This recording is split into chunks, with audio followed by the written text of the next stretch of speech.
Assalamualaikum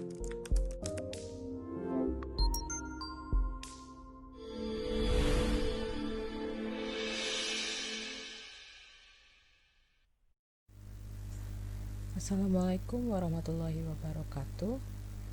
Untuk sekarang saya akan menjelaskan terkait dengan sterilisasi. Di antaranya yaitu metode-metode sterilisasi yang sering digunakan terutama di bidang farmasi dan memproduksi sediaan steril, dan bagaimana menentukan efektivitas dari satu proses sterilisasi. Untuk outline materi yang akan diberikan pada kali ini adalah terkait teknik sterilisasi yang dikelompokkan menjadi 3: sterilisasi secara kimia, secara fisika, dan dengan filtrasi. Dan terakhir nanti akan dibahas bagaimana menentukan efektivitas dari proses sterilisasi. Sebelum kita masuk ke jenis-jenis sterilisasi, mungkin perlu dijelaskan dulu beberapa definisi yang terkait dengan proses sterilisasi ini, yang kadang-kadang tertukar juga dengan pengertian sterilisasi. Yang pertama, untuk sterilisasi sendiri itu definisinya adalah proses untuk menghilangkan mikroorganisme beserta dengan sporanya. Nah, di sini yang ditekankan, target dari sterilisasi ini tidak hanya mematikan si mikroorganismenya, tapi sporanya, cikal bakal tumbuhnya mikroorganismenya juga dimatikan. Nah, bedanya dengan disinfeksi, dia menghancurkan mikroorganisme, tapi ada kemungkinan sporanya tidak ikut dihancurkan gitu. Jadi masih ada sporanya, itu masih ada kemungkinan.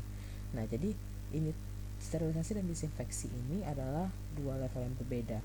Sterilisasi biasanya lebih sempurna untuk menghilangkan mikroorganismenya beserta spora-sporanya, namun disinfeksi tidak. Dan yang terakhir mungkin ini adalah istilah yang agak familiar belakangan, yaitu antiseptik.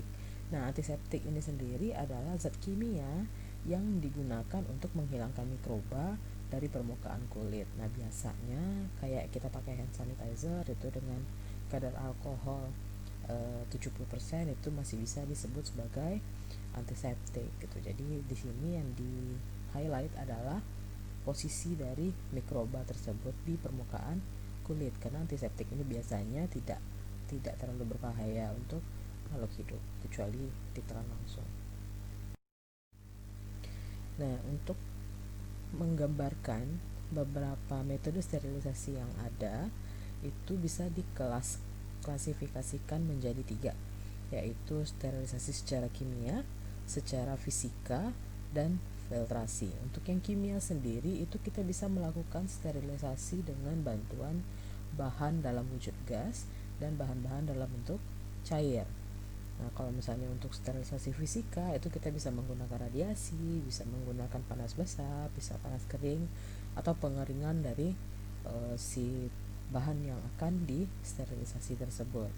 Nah, untuk filtrasi sendiri ini dikelompokkan berdasarkan jenis-jenis filter yang digunakan. Nah, ada yang namanya candle filter, ada asbestos filter, sinter filter, dan membran filter. Nah, nanti kita akan bahas satu persatu. Cuman di sini saya mau mengingatkan terlebih dahulu ada satu istilah yang biasanya menjadi istilah yang salah gitu untuk dipahami. Jadi ada dikenal pada saat untuk proses pembuatan sediaan steril ini yang namanya proses aseptis. Proses aseptis ini sebenarnya bukanlah metode sterilisasi, tapi biasanya suka dikait-kaitkan dengan metode sterilisasi gitu. Proses aseptis ini sendiri adalah sebenarnya proses pengerjaan. Apakah sterilisasi dilakukan pada saat kita memilih proses aseptis ini? Ya, kita tetap melakukan proses sterilisasi, tapi di awal. Jadi sterilisasinya tetap dipilih di antara sterilisasi fisika, kimia, filtrasi, tapi dilakukan di awal sebelum kita membuat sediaannya. Jadi proses aseptis ini adalah proses di mana kita menjaga tidak ada lagi kontaminan dari luar, baik itu mikroba maupun partikel, selama pengerjaan. Jadi kita menjamin selama kita nyampur, selama kita melakukan produksi sediaan tersebut, tidak ada mikroba atau partikel yang masuk ke dalam sediaan tersebut, karena dia sudah disterilisasi di awal dan harus masih steril sampai jadi produk akhirnya. Jadi proses aseptis ini bukanlah metode sterilisasi, tapi adalah metode pembuatannya untuk menjaga sterilitasnya. Sterilisasi tetap dilakukan tapi dipindah ke awal biasanya. Nah, sekarang kita lihat dulu yang pertama, sterilisasi kimia. Nah, untuk sterilisasi kimia ini kita melibatkan zat-zat kimia untuk mematikan mikroorganisme. Di sini jarang sebenarnya digunakan untuk sediaan steril karena ada kemungkinan terkontaminasi nanti sediaannya. Nah, biasanya ini kalau untuk yang sterilisasi kimia dengan menggunakan bahan kimia cair itu bisa menggunakan alkohol, misalnya untuk disinfektan kulit, terus untuk fenol antiseptik bedah gitu, untuk cairan berupa klorin. Nah, untuk disinfeksi air dan kolam renang ini sudah familiar untuk digunakan. Sementara untuk yang bahan berupa gas itu bisa menggunakan etilen oksida untuk sterilisasi alat-alat medis seperti ventilator, karena kita nggak mungkin sterilisasi alat ventilator itu biasanya dialirkan etilen oksida, dan juga alat-alat bedah yang berhubungan dengan organ internal pasien nantinya. Terus ada formaldehid juga yang bisa digunakan untuk sterilisasi kimia, untuk sterilisasi ruangan, bukan untuk sterilisasi alat-alat maupun bahan-bahan. Oke, sekarang kita masuk ke sterilisasi yang kedua, yaitu secara fisik. Nah, kalau yang untuk secara fisik ini kita bisa kelompokkan secara garis besar menjadi tiga cara. Yang pertama melibatkan panas basah, yang kedua dengan panas kering, dan yang ketiga menggunakan radiasi. Nah, untuk yang panas basah ini prinsipnya adalah kita merusak mikroorganismenya dengan cara mengkoagulasi proteinnya menggunakan energi panas dari uap air. Nah, di sini mungkin yang lebih familiar adalah cara sterilisasi menggunakan autoclave. Tapi sebenarnya panas basah itu bisa dibagi lagi berdasarkan suhu yang digunakan pada sterilisasi. Yang pertama itu ada yang namanya pasteurization dan inspisation. Ini menggunakan suhu di bawah 100 derajat Celcius. Nah, ini biasanya digunakan untuk susu. Kalau untuk pasteurization ini pemanasannya tidak terlalu tinggi suhunya dan cepat gitu, tidak terlalu lama. Ini untuk menjaga kualitas susu, tapi cukup untuk membunuh protein, membunuh mikroorganisme yang ada di dalam susu tersebut. Begitu juga dengan wine. Nah, inspisation ini mungkin yang agak lebih lama dibandingkan dengan pasteurization, tapi prinsipnya suhunya masih tetap di bawah 100 derajat Celcius. Misalnya pasteurization itu paling tinggi suhunya cuma di sekitar 72 derajat Celcius, habis itu diturunin sampai 13 derajat Celcius. Nah, untuk yang kedua itu pada suhu 100 derajat Celcius. Kita sama-sama tahu suhu 100 derajat Celcius ini adalah titik didih dari air. Nah, makanya salah satu metodenya di sini adalah dengan boiling atau direbus gitu. Dan tyndallization ini biasanya digunakan untuk gula dan gelatin dan beberapa bahan lain yang mungkin tidak terlalu tidak terlalu butuh daya tembus yang terlalu dalam gitu untuk membunuh mikroorganismenya. Nah, yang ketiga ini yang paling familiar mungkin, yang suhunya di atas 100 derajat Celcius, yaitu dengan menggunakan autoclave. Biasanya digunakan pada suhu 121 derajat Celcius di tekanan 15 lbs selama 15 menit. Nah, untuk autoclave sendiri ini sebenarnya menggunakan prinsip uap air yang ditahan sehingga dia punya tekanan tinggi dan punya daya tembus yang tinggi juga terhadap bakteri. Nah, bahkan sporanya. Nah, makanya di sini digunakan salah satunya Bacillus thermophilus yang dalam bentuk sporanya sebagai indikator apakah sterilisasi autoclave ini efektif atau tidak.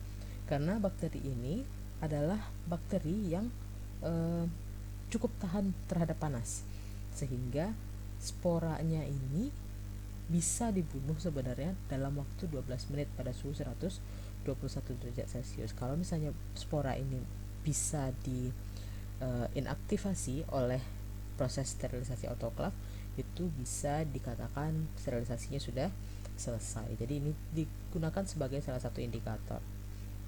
Nah, untuk yang kedua, untuk yang panas kering, berbeda dengan panas basah yang tadi melakukan koagulasi protein. Pada panas kering yang dilakukan adalah mengoksidasi komponen-komponen sel yang ada di dalam mikroorganisme. Jadi dia membunuh mikroorganismenya dengan cara mengoksidasi komponen-komponen selnya. Nah, di sini ada beberapa jenis juga penggunaan panas kering untuk sterilisasi. Yang pertama itu ada yang istilahnya red hot. Kalau misalnya kalian dulu praktikum mikrobiologi, kalian ada kalanya mensterilisasi OC yang harus kalian bakar di api menyala sampai dia merah. Nah, itu yang dinamakan sebagai sterilisasi red hot. Nah, yang kedua ada flaming. Flaming ini biasanya untuk sterilisasi bibir-bibir gelas, alat-alat gelas. Misalnya kalian mau taruh media di botol di tabung reaksi, bibir tabung reaksinya kalian sterilisasi dulu, biasanya dipanasin langsung di api gitu. Jadi ini yang namanya flaming. Yang ketiga ada incineration. Ini pemanasannya di suhu yang lebih tinggi, bisa 800 derajat ke atas. Ini lebih ke pengabuan sih. Jadi untuk mengeliminasi atau merusak mikroba-mikroba yang tadinya sudah dibiarkan gitu, misalnya sudah tidak dipakai. Yang terakhir, nah ini yang akan sering digunakan untuk sediaan steril, yaitu hot air oven. Nah, biasanya dilakukan pemanasan dengan suhu 160 derajat Celcius selama 1 jam. Dan di sini kalau yang tadi si autoclave menggunakan bakteri sebagai indikatornya, untuk yang oven kita bisa menggunakan brown stew, di mana dia punya chemical yang sensitif terhadap panas dan dia akan berubah warna dari merah menjadi hijau saat sterilisasinya sudah selesai gitu. Ini salah satu indikator yang bisa digunakan untuk oven. Nah, selain dari yang menggunakan panas untuk sterilisasi secara fisik, kita juga bisa menggunakan radiasi. Ini merupakan pilihan jika bahan-bahan yang akan kita sterilisasi ini tidak kuat terhadap panas, mau panas basah atau panas kering, mungkin dia sensitif terhadap panas. Kita bisa memilih sterilisasi dengan cara radiasi ini. Nah, ini juga bisa dikelompokkan menjadi dua, radiasi yang bisa mengionize dan radiasi yang non-ionizing. Nah, ini bisa dilihat nanti. Non-ionizing ini bisa menggunakan sinar UV dan infrared radiasi. Nah, tapi ini biasanya bisa juga disebut sebagai radiasi yang menimbulkan panas karena ada hangatnya biasanya yang dilibatkan. Nah, sementara untuk X-ray dan gamma ini adalah yang dinginnya, tapi dia mengionisasi. Nah, ini beberapa sterilisasi fisika yang sering digunakan. Nah, untuk sterilisasi filtrasi sebenarnya tidak terlalu banyak digunakan, terutama untuk sediaan steril, kecuali yang terakhir ini ya, membran filter. Jadi saya cukup mereview sedikit saja. Yang pertama itu adalah candle filter. Nah, ini kenapa namanya candle? Karena bentuknya seperti candle. Nah, ini biasanya digunakan untuk sterilisasi air minum. Jadi tidak terlalu spesifik untuk sediaan steril. Nah, yang kedua ada asbestos filter. Ini hampir sama kayak disk gitu, yang dia ada membrannya. Dan ini juga digunakan untuk filter pada rokok biasanya. Terus yang ketiga ada sinter filter. Ini kalau kalian pernah lihat mungkin corong-corong kayak gitu yang ada kacanya. Nah, itu salah satunya. Nah, cuman kelemahannya dia mahal karena dia bahannya kaca, gelas gitu, dan gampang pecah, gampang ada serpihan-serpihan gitu. Jadi kalau sterilisasi ada kalanya ada syarat partikulatnya nantinya. Nah, kalau misalnya dia gampang pecah, ada kemungkinan nanti ada cemaran pecahan gelasnya.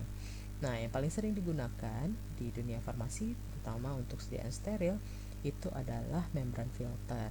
Jadi biasanya ini digunakan, bahannya adalah berupa selulose ester dan ukuran porinya adalah di sekitar 0,22 mikrometer. Jangan sampai tertukar karena membran filter ini biasanya digunakan di sediaan steril itu ada dua.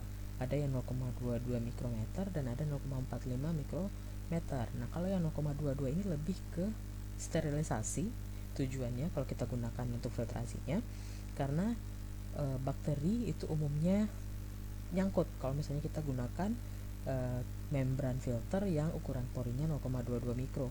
Tapi kalau kita pakai yang 0,45 itu biasanya hanya akan menyaring partikel-partikel yang besar. Beberapa bakteri masih bisa lolos kalau kita pakai membran yang 0,45. Nah, sekarang kita masuk ke materi yang terakhir. Bagaimana sih kita menentukan efektivitas sterilisasi, terutama ini yang menggunakan panas. Nah, di sini ada dua kurva. Kalau dilihat kurvanya mirip, serupa, di mana sumbu X-nya ada nilai yang ajak kenaikannya, dan sumbu Y-nya itu adalah skala logaritmik. Dimana di sini untuk kurva yang kiri, skala logaritmiknya adalah terkait microbial count, jadi jumlah dari mikrobanya. Sementara untuk yang kurva yang di kanan, skala logaritmiknya adalah D value-nya atau nilai D. Nah, di sini kita akan kenalan dengan D, F, dan Z value. Ini adalah 3 parameter yang biasanya digunakan untuk menyatakan efektivitas suatu proses sterilisasi. Nah, definisinya terlebih dahulu. Untuk D value ini kalau dilihat dari kurva ini merupakan plotting dari sumbu X-nya adalah waktu, yaitu waktu sterilisasi yang digunakan yang dilakukan untuk analisis efektivitas ini, dan hitungan jumlah mikroba yang tersisa di sampel gitu. Nah, di sini kita lihat D value ini merupakan angka atau waktu yang dibutuhkan. Ini kan dari menit ke 50 sampai menit 100 itu turun jumlah mikrobanya dari 100 ke 10. D value ini juga bisa didefinisikan sebagai decimal reduction time. Jadi dia sebenarnya besaran waktu. D value itu adalah besaran waktu di mana jumlah mikroba yang berada di dalam sampel itu turun sampai 1 desimalnya maju gitu. Jadi kalau misalnya dari 100 maju jadi 10 gitu. Jadi satu skala logaritmik itulah istilahnya. Jadi D value ini dilihatnya kayak gini. Misalnya dari 100 turun ke 10 atau dari 1000 turun ke 100. Sebenarnya ini hampir sama. Nilainya bakalan sama-sama 50. Nah, ini dihitung untuk satu suhu tertentu. Sehingga ini percobaannya kayak misalnya kita taruh di, anggaplah ini adalah sterilisasi autoclave. Kita taruh di autoclave pada suhu 121. Pada saat 1 menit kita ambil satu sampel, kita tetapkan berapa jumlah mikroba yang tersisa, 2 menit, 3 menit, dan seterusnya. Nanti kita bikin kurva sehingga nilai ini, nilai D value-nya juga itu hanya berlaku untuk suhu 121 derajat Celcius. Nilai D value ini spesifik hanya untuk mikroba tertentu, spesifik untuk suhu tertentu, dan spesifik untuk media tertentu. Nah, itu dia akan mempengaruhi nantinya. Jadi nilai D value ini dinyatakan dengan cara seperti itu. Sekarang kita lihat nilai F. Kalau untuk nilai F, kalau D value dia spesifik hanya untuk menurunkan satu skala logaritmiknya. Kalau untuk F kita bisa aja turun dari 10 dari 1000 ke 10 gitu. Jadi ya berarti kalau dari 1000 ke 20 kan 2 kali D, berarti F-nya sama dengan 2 kali D value-nya. Kalau misalnya cuma turun dari 500 ke 10 gitu, jadi tinggal dibandingkan saja berapa turunnya. Ini tinggal ditarik aja sebenarnya. Jadi berapa kali D value, atau bisa dihitung juga dari kurva. Bisa pakai rumus, bisa pakai kurva. Nah, itu untuk D value. Nah, sekarang kita masuk ke Z value.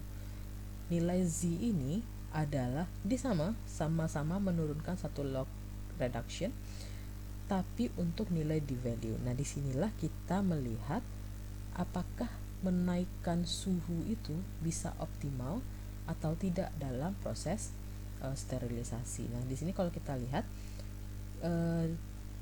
ini adalah data beberapa kurva yang untuk menentukan D value ini.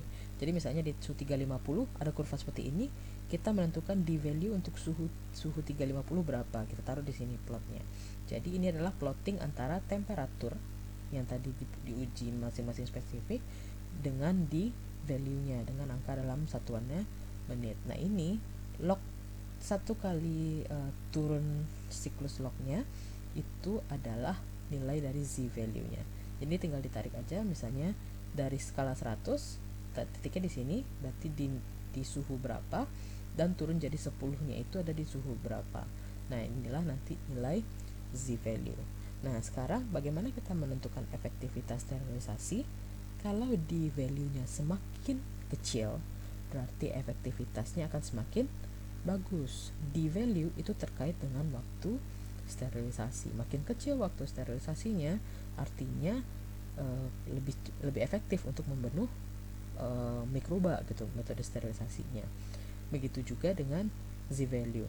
Kalau z value ini makin sempit, berarti peningkatan sedikit saja untuk suhu itu bisa menurunkan d value-nya dengan signifikan gitu. Jadi ini juga bisa melihat pengaruh suhu terhadap efektivitas pembunuhan mikroba. Kira-kira gambarannya seperti itu terkait D, F, dan Z value.